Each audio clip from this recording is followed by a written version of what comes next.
Good afternoon, everyone. Good morning or good evening for people who are online. I'm Nelly. I'm representing ADB's International Women Committee.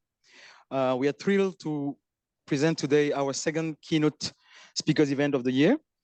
For those who don't know IWC, we are an advocacy group founded by women, international staff, and championing gender equality and enhancing professional experiences for women at ADB. Today's talk will delve into a pivotal element of ADB's Strategy 2030 that is addressing climate change, bolstering climate and disaster resilience, and amplifying environmental sustainability. More importantly, we'll explore the convergence of these issues with social safeguards, and the indispensable roles of women and youth. We are honored to have an esteemed panel today to share ADB's insight. Noel O'Brien, Climate Change Director, Climate Change and Sustainable Development Department. Sorry, I'm still with the name, I'm still not up to date. Samantha Hong, Director of Gender Equality, also from CCSD. Wendy Walker, Director of Human and Social Development, Sectors Group, and Bruce Dunn, our only man today, Director of Policy and Technical Services, Office of Safeguards. We really want to thank you for your time. We know we're busy. I would also like to acknowledge DOC Knowledge Management Team, especially Daniel, for their help in orchestrating this event today. So without further ado, I will hand over to Maria to let us start. Right? Thank you. Thank you everyone for taking the time to be here today. So without further delay, I'd like to introduce, first, my name is Maria Cleto. I'm a social safeguard specialist with the Office of Safeguards. I handle resettlement and Indigenous peoples. So I was very happy to invite Ms. Josefa Tauli to be our keynote speaker for today. She's a young Ibaloi-Kankanaey Igorot Indigenous youth from the Cordillera region in the Philippines, recently appointed as one of the members of the UN Secretary-General's Youth Advisory Group on Climate Change. Ms. Tauli is Policy Coordinator of the Global Youth Biodiversity Network, which serves as the youth constituency to the UN Convention on Biological Diversity. An advocate for meaningful youth participation, human rights, and Indigenous peoples' rights and knowledge, she coordinated the engagement of youth delegations to more than 10 rounds of multilateral negotiations during the development of the Kunming-Montreal Global Biodiversity Framework. She is also the Advocacy Officer of Partners for Indigenous Knowledge Philippines. Turning it over to you, Josefa. Thank you so much. Yeah, thank you very much, Maria, for the kind introduction and for the invitation to join you today. I'm really glad that I have this opportunity to visit ADB for the first time and to talk to everyone about things that mean a lot to me personally. And because it's so personal and so tied to my identity and the communities that I belong to, I can't help but also feel a bit vulnerable, but I'm gonna try to push through it.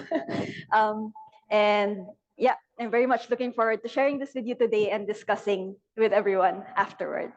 So as a young Indigenous woman working in environmental spaces, something that I've been asked a lot about is what keeps you going? They ask this because they know that the situation with climate change and biodiversity loss impacts people like me the hardest. It impacts Indigenous peoples the hardest. It impacts women. It impacts young children and young people, right? And so they often ask, where do you find hope? So I think what I'll be sharing today is really that. It's where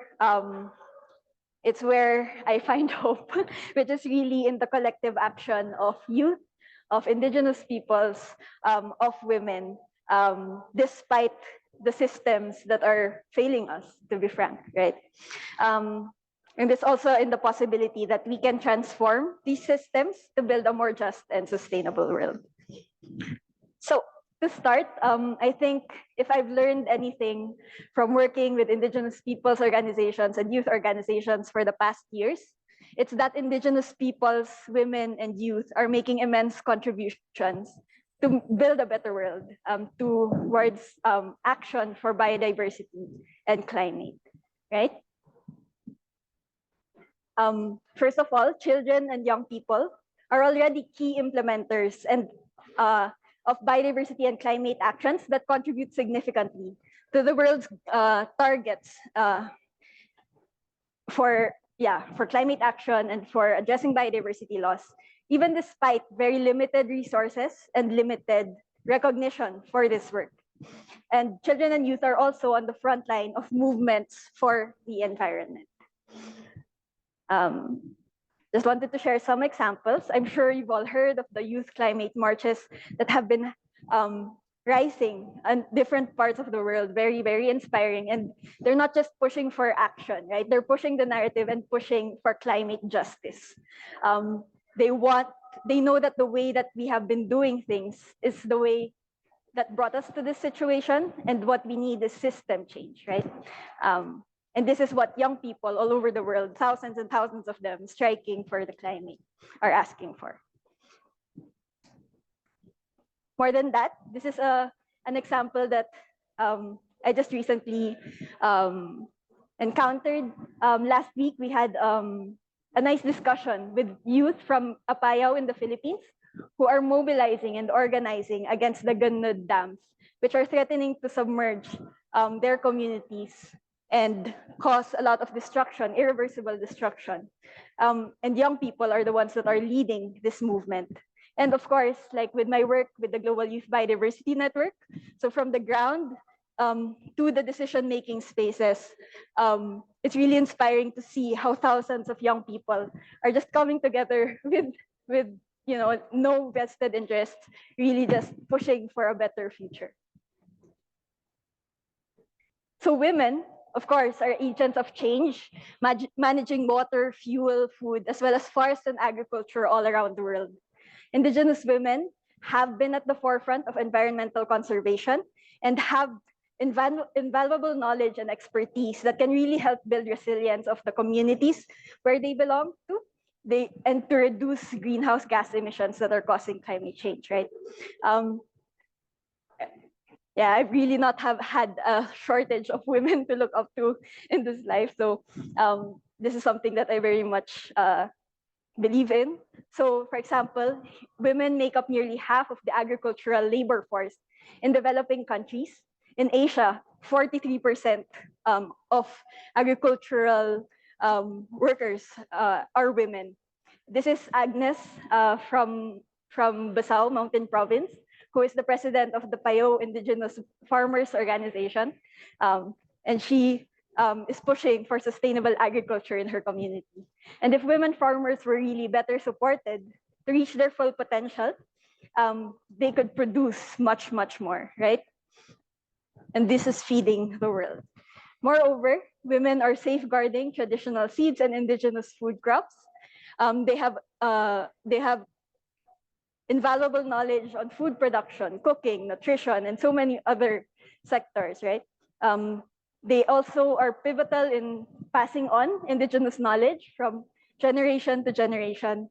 And they are strong and compassionate leaders who are really pushing for leadership that addresses the collective, right?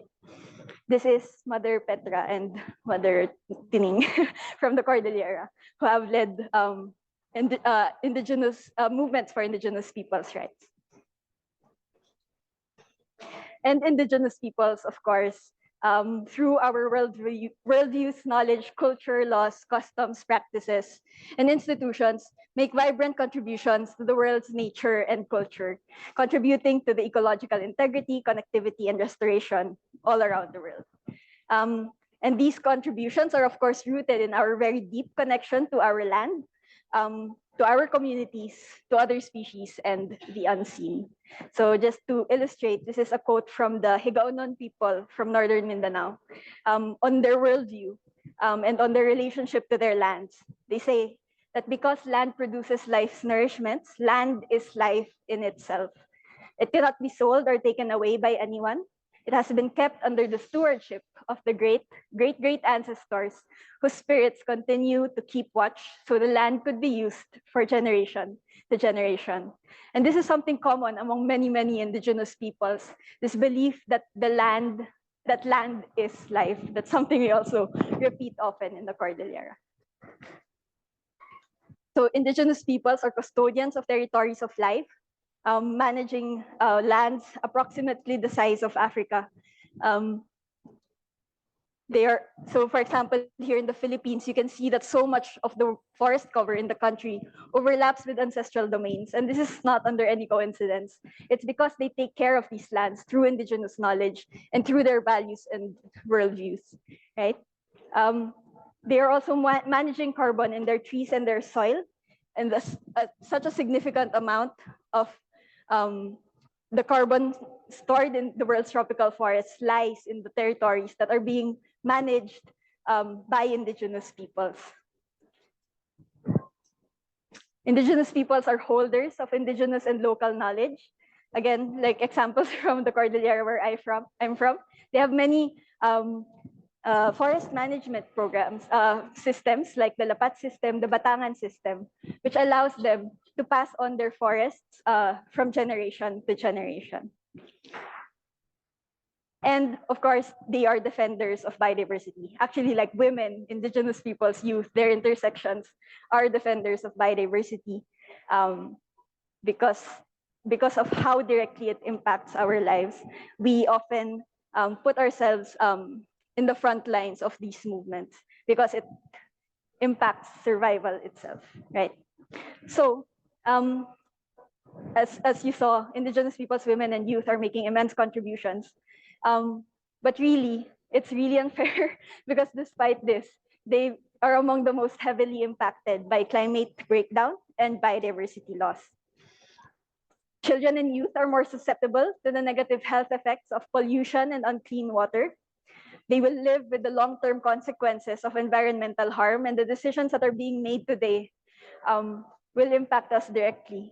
And children and youth are also tokenized, marginalized, and too often excluded from environmental decision-making. Women's roles are often undervalued and neglected. In a way, they are made invisible. Globally, women own less land and have less secure rights over land than men, and are often denied an equivalent voice in decision-making. And indigenous peoples whose languages, livelihoods, knowledge, culture, identity, and freedom are heavily dependent on nature lose all of this when their lands are lost. These are things that you can't really replace if you move indigenous peoples to different land, for example. They face continued and often targeted attacks against them and their lands, and destructive projects are carried out on their lands without free prior informed consent all the time, putting a lot of pressure and difficult situations for indigenous peoples. And then I wanted to cite an example. This is a very famous example. In the 1970s, the government of the Philippines had this project to build a series of dams along the Chico River in the Cordillera. This was funded by the World Bank. This project would not have benefited the communities that were around the Chico River. It would have submerged their communities, their burial grounds, and the people, through collective action, mobilized against it. And it was stopped because of this collective mobilization. And yeah, this is one of those examples where these kinds of things are things that we should be learning from to transform systems of finance and also of implementation so that they don't harm communities and don't harm the funders and the implementers. And also the attacks against indigenous people, something very personal to me. It's something that I faced in my family. This is my father, who is an indigenous land defender, and my aunt, Victoria Tauli. So they've both been victims of harassment because of their work of defending indigenous people's rights. yeah, and what I really want to say is that these systems of inequality are very much underpinning and causing the biodiversity and climate crisis, right? Um, we know that we're in a climate emergency. So in the words of the UN Secretary General, he said we're now in an era not of global warming, but of global boiling. The biodiversity crisis is, we're losing biodiversity at rates faster than at any time in human history. And both of these crises are very much interrelated and interconnected and share the same root causes. These lie in our institutions, in our governance, in the dominant values and behaviors that are pushing more and more consumption. So we can see here, this is from the IPBES Global Assessment on Biodiversity and Ecosystem Services. So IPBES is kind of like the IPCC, which is, they conduct assessments, and this is one of the most comprehensive assessments on biodiversity in recent years.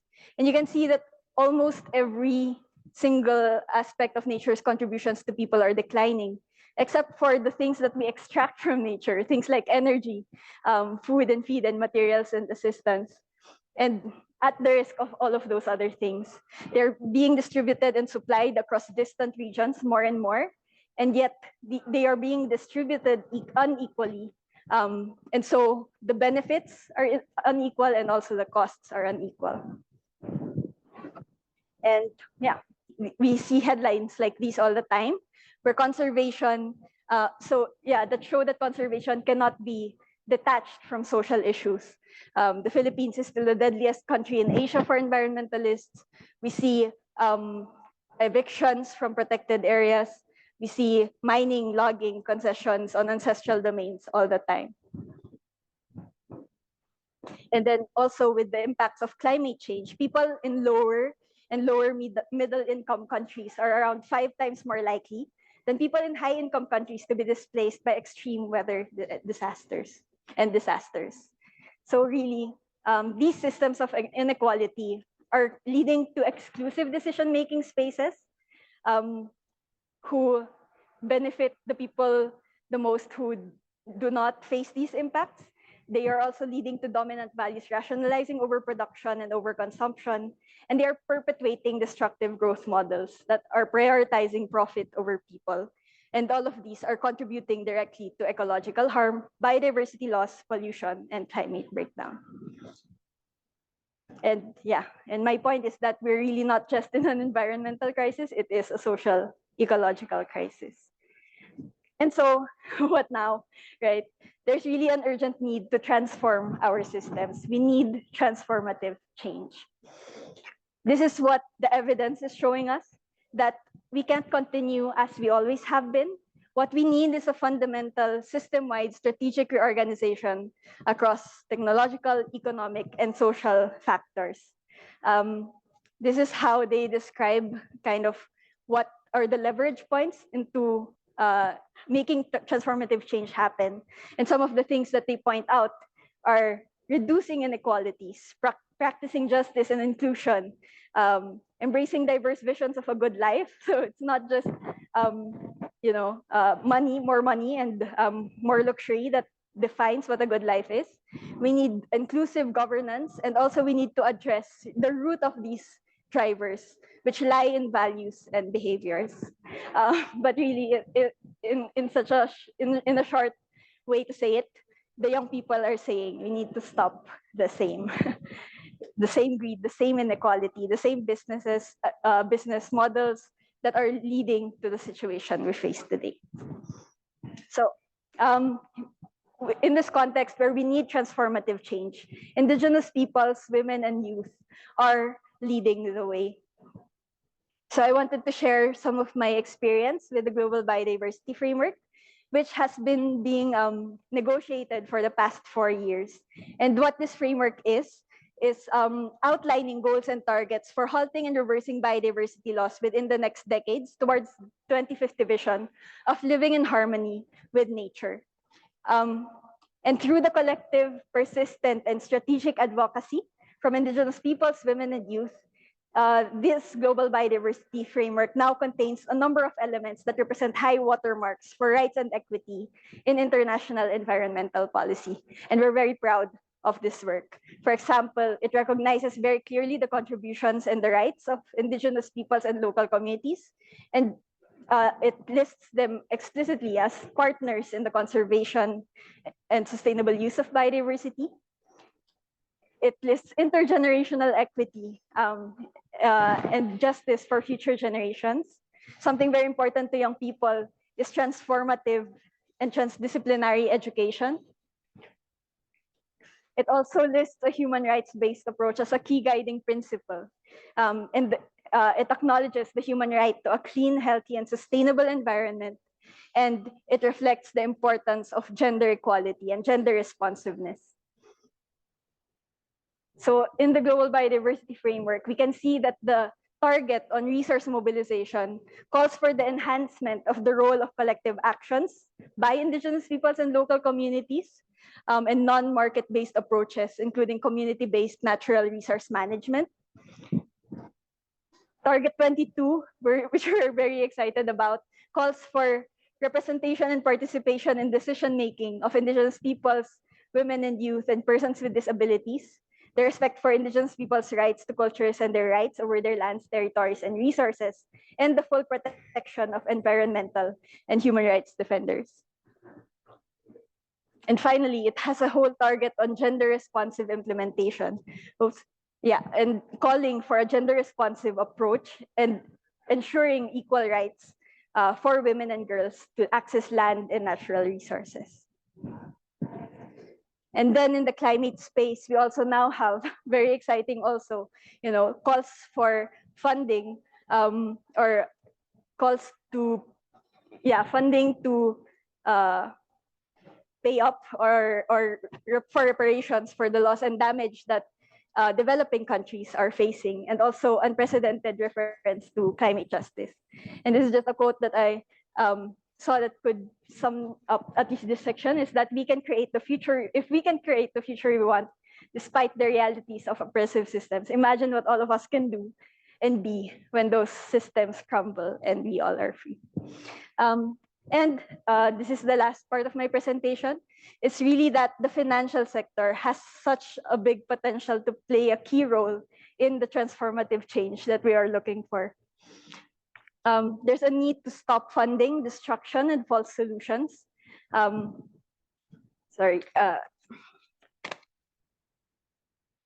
So much more resources are being invested to support activities and industries that harm biodiversity and cause climate change, rather than those that maintain, strengthen, and revitalize biodiversity. And these include things like subsidies in fossil fuels, in extractive industries. It includes offsetting mechanisms that cause further harm, and also greenwashing. And all we need to invest more in solutions that really benefit the public good, and also that address the root causes. We need to ensure transparency and accountability and center human rights. As we have learned from the Chico Dam project, that without due diligence and accountability, harm comes to communities and also to project implementers and funders.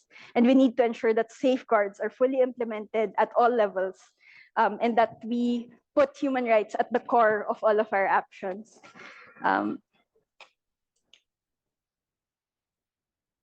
This includes respecting Indigenous people's rights to lands, territories, and resources, the respect to their right to free, prior, and informed consent, and the right to be consulted and make their decisions on any matter that might affect their rights. It means respecting Indigenous people's rights to self-determination, or their ability to decide for themselves what is best, and to their right to cultural identity, which is the right to be different in the way that we view the world, for example, in the way that we speak. So, and finally, we need to instead ensure accessible funds as directly as possible to Indigenous peoples, women, and youth in the grassroots.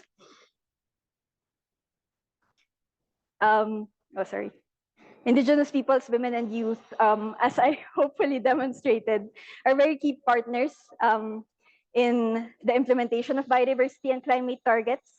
And we need to ensure that they can access funds more directly and on their own terms, that they have the chance to co-design these mechanisms, and that we can support them through other ways, like revision of technical requirements, building partnerships through information sharing, or even just through disaggregated data, and ensuring these are reflected in our metrics to decide, so that they measure the contributions, the impacts, the differentiated resources that are going to these groups. And yeah, I think just to end, I think that while we're in a very difficult world with systems that are broken, I think Indigenous peoples, women, and youth find a lot of hope in systems that are inclusive, that are accountable, that are just, that are caring, decolonized, intersectional, and in harmony with nature. So yeah, thank you so much.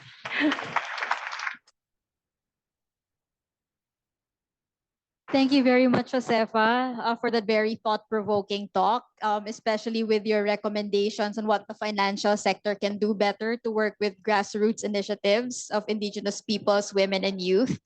So without further delay, first, let me call Ms. Noelle O'Brien to give her response to the presentation.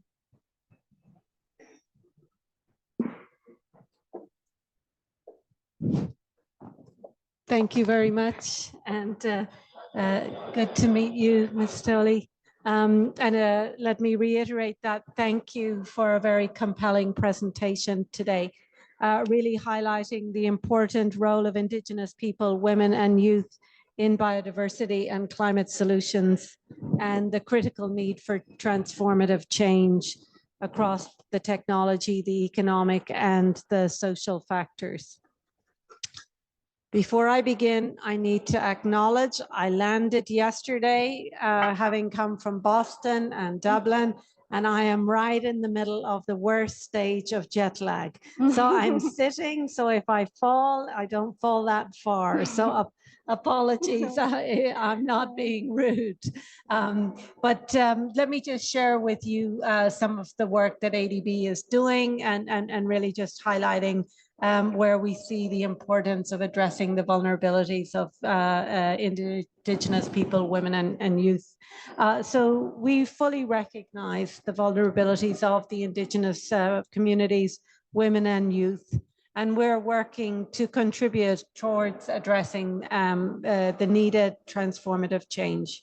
At the highest level, ADB has set itself as Asia and the Pacific's climate bank, and we are committed to supporting our developing member countries in tackling climate change, building climate and disaster resilience, and enhancing environmental stability.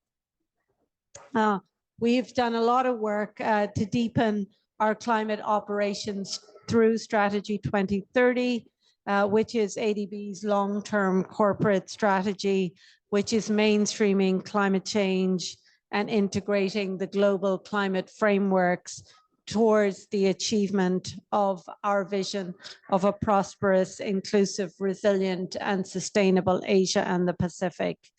And we are placing resilience at the core. We have increased our climate finance ambition.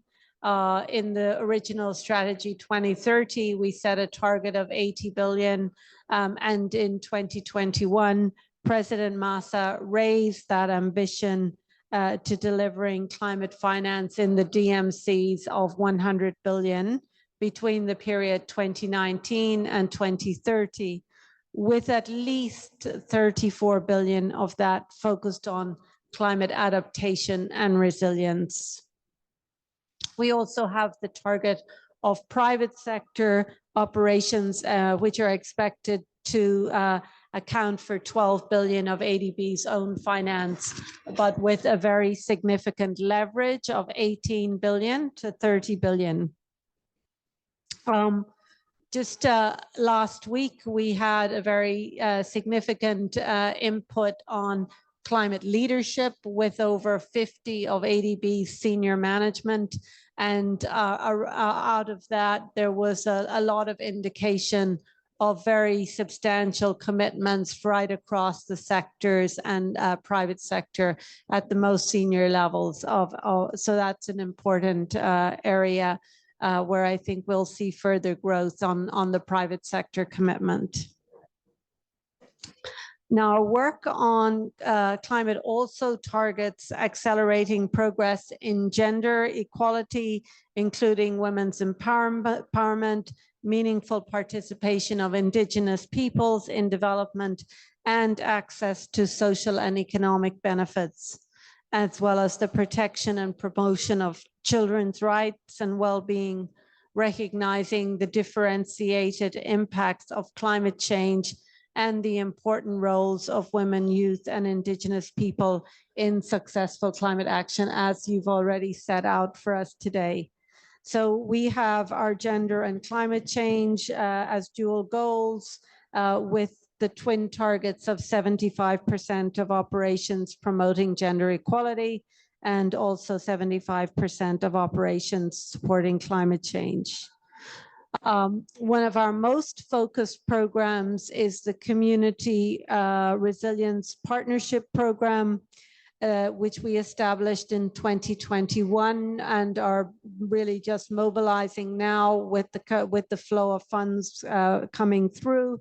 And this is to support governments and communities in scaling up pro-poor resilience with very specific focus on support for women and girls, targeting the nexus between climate change, poverty, and gender. We're operationalizing this through a financing partner facility, which includes a multi-donor trust fund with a dedicated window to support women-focused investments in adaptation and resilience. And as part of that, we have a dedicated engagement with the Huaru Commission, which obviously is a key actor on the whole aspects of gender and environment and climate. So that we're very pleased with that. We are hoping that we will have an additional commitment to that program confirmed with the GCF at the October board meeting, allowing us to expand that work into more countries than we can do with our current grant financing. We also have, Cindy or Heidi is here and we'll be talking about our collaboration with CSOs and particularly those representing work with women, children, and youth, Indigenous communities to reach the most vulnerable and disadvantaged communities, and how that provides knowledge and capacity building support in disaster relief, rehabilitation, disaster risk reduction efforts, and in monitoring the accountability mechanisms. Also, we are growing our work on just transition, and we want to ensure that our just transition ensures social inclusion and equity. We support countries to go beyond risk mitigation and focusing on balancing the needs of people and the planet, the equitable distribution of costs and benefit, reducing gender gaps, and protecting vulnerable groups. We've established ADB's Just Transition Support Platform to support DMCs to strategically plan, implement, and finance just transition to manage the adverse impacts and increase the benefits of just transition. The just transition is also a key pillar in ADB's energy transition mechanism, which is our scalable collaborative initiative to leverage market-based approach to accelerate the transition from fossil fuels to clean energy. I just really wrap up my remarks with also noting how much of the increased effort to transform our climate efforts through our recent reorganization on the NOM. So thank you again for your coming and joining us today. Thank you. Thank you for sharing. Thank you very much, Noel, on sharing the great work that ADB has been doing to address the climate crisis, and also your work with NGOs and CSOs. Next, may I please call Ms. Samantha Hong to give a remark on her remarks on gender. Yeah. If you want to come up. I was thinking, do you want to just come up now so it's less formal?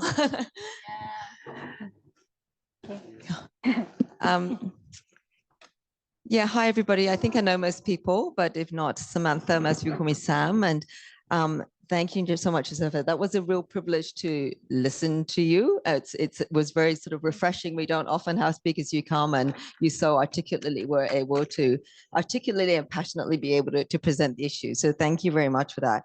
I don't have anything formally prepared, but I just was jotting down some thoughts as you were speaking. And I think Noel has already talked about how ADB places high importance on gender equality as alongside climate. It's our two twin targets. And like climate, we have quite high ambition for gender equality, that 75% of everything we do addresses gender equality. And we've actually been able to surpass that. And within our approach to gender equality, we identify 5 areas, and the 5th one is around the whole sort of gender and climate piece. And we recognize a need to really step up that work. But I think, reflecting on what you were saying, I think it's well understood and accepted that climate change has disproportionate impacts on women and girls. I mean, it affects everybody, of course, but it has disproportionate impacts because of social norms and embedded inequalities, different access to resources, etc. And we also know that when that intersects with other forms of discrimination or difference, such as Indigenous identity, then that's another layer. So I think that that's really understood, and we as an institution need to respond to that. I think you've also very aptly shown how Indigenous women, well, women in particular, but Indigenous women and young women actually need to be seen as the agents of change and part of the solution. And we need to flip the dial so we don't only look at it in terms of vulnerability, but in terms of solutions. So some thoughts on how we can and should be doing that more. I think one really big piece is voice. And I have to congratulate you on your appointment on that, I forgot the exact name, but that international body, because I think having a seat at the table is crucial. And I think over the years, we've seen more and more global commitments acknowledging the importance of gender equality. And you cited a very important one during your presentation, but I think we have not seen anywhere near a proportional increase in women's representation on international climate negotiations or delegations, etc., let alone young women or Indigenous women. So I think that's really, really important. And it was great to hear that. And I think as us as an institution need to be able to enable and facilitate that. So some other thoughts in terms of how we can, I mean, you touched on some of this in your presentation, but how we already are, but we can be doing more through our operations to address some of these issues. So first, in terms of, you talked about intrinsic local knowledge around agriculture and the recognition of women, Indigenous women in agriculture. So we know with the global food security crisis and everything, we need to invest more in women farmers, and we need to invest more in them with climate resilient techniques. So that's one big area. You talked about access to finance and ensuring that climate finance gets into the hands of women entrepreneurs. Totally agree with that. And I think the statistics will show that at all levels, that's not really happening enough. It's not going to enough to women's organizations, and it's not going enough to women. I think in terms of education, and I saw Shanti earlier, there she is. I think, there's much more we can do in that space in terms of integrating climate related into education systems at an early age. And again, through that, promoting girls as climate warriors or champions or whatever we want to call them. I mean, really, climate is the issue of the next generation. I have children that are kind of that age, and you know, for them, they all talk about it. I mean, they participated in some of those climate marches in Europe and all that, but it is the issue. So we need to really be building and engaging people through the education system in this space. And then maybe just a last point, investing more in, and I guess it relates also to education, but how do we equip women and girls that are of marginalized identities to access the skills and the STEM education, for example, and transition into the jobs that are really growing in the green and blue sector. And I think that's really important for us to be doing, whether it's through our education sector or energy sector investments, etc. So just a few thoughts from me. But again, thank you very much. It was really refreshing to be able to be part of this. Thank you. Thank you, Sam. Bruce, thoughts from the Office of Safeguards, please. Okay, sure. Yeah. Okay, well, look, thank you. First of all, Josefa, fantastic presentation, really spot on, impactful, and I found myself, you know, essentially agreeing with everything that, you know, you have set forward there. I mean, clearly, the challenges that we're facing around biodiversity, climate change, inclusive development on a, you know, broader scale are all there. They're the preeminent challenges of our time. And, you know, clearly, and as my colleagues have also said, you know, Indigenous people, women, children, youth are at the, you know, the cutting edge of that. They're being impacted. They're more vulnerable than others, but also playing this role as agents of change as they should. And we need as an organization also to be able to work with them and empower them. And, you know, it's inspiring to see you here, you know, doing that work in the other forums. Of course, there is an urgency. Sadly, the topics are not new. If I look back to a time in my youth when I didn't have this amount of grey hair and actually was working as an activist in communities and on environmental campaigns, and then through my career, these issues and the trends, you know, sadly, we're monitoring them and they're going down. You know, the figures that you presented from the latest IPBES study, you know, they're pretty shocking in terms of those going down. Now, I was at the 10th conference of the party for the Biodiversity Convention that set forward the Aichi targets. So that was in 2010. You know, I was there when, you know, the chair hit down the gavel and, you know, announced the conclusion of that strategic agenda and that feeling of excitement of change that was happening. But 10 years on, those targets weren't met, right? So we're feeling that same sense of now, hopefully, optimism around it. But this is where we have to step up that transformative agenda. And I think ADB does have a clear role to play on that. And it's exciting. We're pushing, you know, the leadership program that Noel's been part of and management's been part of for climate change. We're pushing the biodiversity agenda, but we need to be more ambitious and keep, you know, raising financing and push this forward. Now for safeguards, that's my role. We're actually today, you should be seeing going up on our website today or tonight, our new consultation draft for our environmental and social framework that'll be going out publicly. And we are pushing for a more ambitious policy. I hope one that is also hitting the right notes in terms of being implementable, and we'll have to do a lot to build capacity. But I just wanted to touch on a couple of things that I think is relevant also to the agendas you're putting forward. One, we really need to, you know, through our projects, of course, take an inclusive approach. We need to be engaging better with all people. We need to have inclusive stakeholder engagement. We also need to have a real attention to promoting gender inclusion. You know, of course, we do that as a broader approach in ADB, but when we look at projects and potential impacts, we need to be engaging very clearly with women, with girls, with children, with youth, you know, across all vulnerable people, anyone that might be adversely impacted from a project, and particularly those that are most vulnerable, including Indigenous peoples. we need to be giving, particular attention to that. So you'll see that as a focus inside the policy, as well as a strengthened approach on stakeholder engagement. I also want to mention there, I mean, you talked about environmental defenders and human rights defenders. And I think that is somewhere where we need to recognize the vital role they play. And for us, you can't have meaningful consultation and stakeholder engagement if people don't have a voice, if people are not able to speak up without fear of retaliation. And so that's something we actually, I don't think we stand for and would not support, but we're making clear in our policy that we don't have tolerance for that, so no tolerance for retaliation. It's a tough agenda, it does happen and we have to be out there, but you'll see that in the new policy. Another one is biodiversity.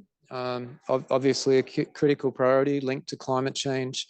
And you'll see that we've got kind of a strengthened and updated approach there. And also climate change. Climate change, we're integrating. We've got this strong proactive program on climate, which Noelle and colleagues are leading on. But clearly that integrates with many other environmental and social issues. We need an integrated approach.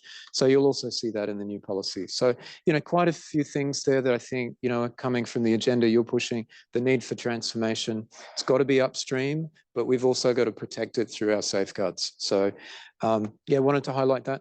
And then just also noting that policy is going to be out there for consultation, and we're engaging with a lot of people, and we have been engaging with Indigenous people. We've established an Indigenous Peoples advisory group, and I know some of your family and community members are part of that, and we're looking forward to getting further feedback. So, again, thanks for inspiring us, and look forward to talking more. Thank you. Thank you. Wendy, if you would like to share your thoughts, please. Okay, well, there's coming last. I feel like everything's already been said, but first, let me also thank you, Josefa, for coming. It was a great presentation. And I think, one of the first things that you said is also one of the resonating bells for me, which is about the need for collective action. So you talked about the need for collective action and intersectionality and the importance of it across all these dimensions. And I think that this issue of collective action is equally important for us inside. Look at us. Right? Climate, gender, social development, safeguards, all together. And we should be all pulling in the same direction. And we need to. But the other thing that you really highlighted was that tackling the climate crisis is really requires both ambition, and Noelle really outlined the ambition of this institution, but also a super strong focus on inclusion, equity, and justice. And, translating that into action through these types of institutions, through the types of international processes that you outlined, and that Sam also raised the issue of ambition on paper, and how to make that into action is, really the moment where we all are right now, and we all have to pull together. So the first thing that I wanted to highlight, I think that part of the reason that I'm here is also for championing the importance of youth. And that's really our friend Heidi also has been pulling a big time on that. But this is critically important because this is both the issue of now and the issue of the future. And their investment in it is, absolutely critical. And I read a report the other night that said that young people today are more than 7 times, they will experience 7 times more the experience of heat, stress, number of times more wildfires, droughts, and everything. It's absolutely of the moment, we all know. And they're also the ones who are most charged up in many ways and most aware and most ready for change. And that's an incredible piece of energy that needs to be harnessed and well put together in all the ways that you've been talking about in terms of political action and action through these organizations, but also in reaching out across the generations, because it's not just a youth issue, it's not just a young issue. And I think we all probably saw the New York Times a few weeks ago when older women in Switzerland have taken the court case about the impacts of climate change on them as well. So that kind of intergenerational solidarity and movement together is going to be really important. And then the second thing, what you also raised, is the importance of meaningful engagement. And this is where I think that ADB has been trying for a number of years to run a program with a special focus on youth in Asia and meaningful engagement, and has also been trying to develop a number of initiatives, like one in the Atoll Islands of in the Pacific, and also Maldives, on really training young people on the issues around climate and facilitating their ability to develop action on the ground, and thinking through those types of activities, the kinds of things that Samantha was raising about the importance of education, of curriculum, of skills development, of helping people to make and be a part of the transition is really important. We also talked about the issue of intersectionality. In terms of collective action, the Just Transition platform that Noel outlined has been developed by the climate change team, the gender team, and the social development team.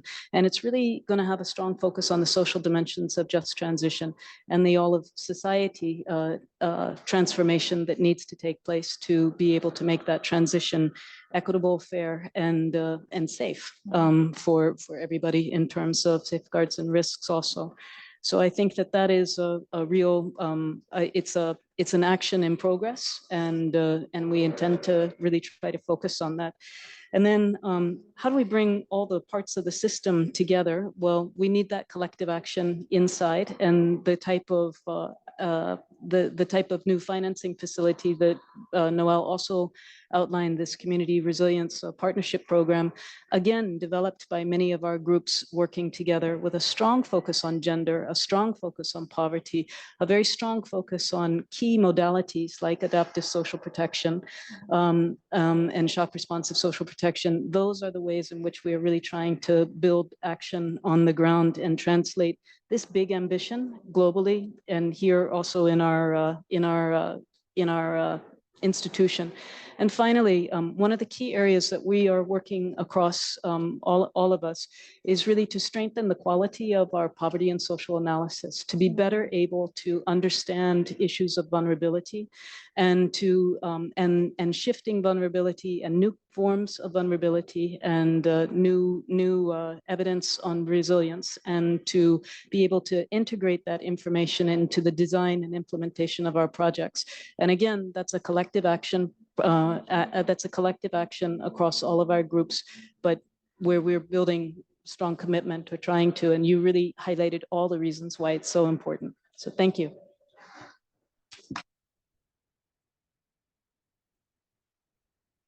Thank you very much, Wendy. So to close, Sepa, would you like to give a brief closing or response to our ADB colleagues?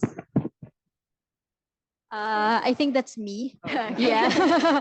Yeah. So we don't have any questions online just yet. So maybe Josefa will just give a brief response now. No, absolutely. I think it was very valuable.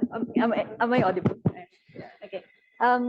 Yeah, it was very valuable to hear all the work that ADB is doing, and really, like, it stuck with me that, I think a big problem in the world are silos, that these issues, despite being so interconnected, are being dealt with by so many different sectors, but alone. Like, they're not talking to each other, they're not working with each other.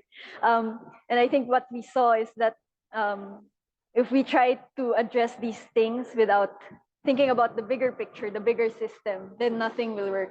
So it gives me hope that ADB is responding to this need for collective action and intersectional ways of working and collaborative ways of working across departments and sectors. I also really wanted to appreciate the focus on education. That's actually something very important to me. It's something that came across all of our youth consultations across the world as something very important in the as we try to address the root causes, really, of this crisis that we're in. And education is a place where young people see a lot of hope in, but that, it's not working everywhere, but it can, it can deliver the values that we need in order to transform the system, which are care and responsibility and reciprocity with the land and things like that. And I hope that our education systems can address those things. And finally, maybe to end is this thought on intergenerational solidarity. This is something also that's very, very important. Like beyond justice within a generation, we also need to think beyond and also look to the past. This is something that Indigenous peoples carry very much in their worldview. Like we steward the land for future generations, and we value it because it was passed down to us from our ancestors. This is not just relevant to Indigenous peoples, you know, it's something that the world needs to learn from, and they need to have this mindset of stewarding where we live, our communities, for the betterment of future generations. And you know, some Indigenous people think 7 generations ahead, and that's really, I think, what we hope to do. And we can't do that if we focus only on profit and on the present and on accumulating more and more today. Then what will be left for future generations? We young people are facing a lot of eco anxiety. We're feeling there's a lot of reasons to feel hopeless, but there's also a lot of reasons to hope, you know. So I'm glad that there's some work being done on that.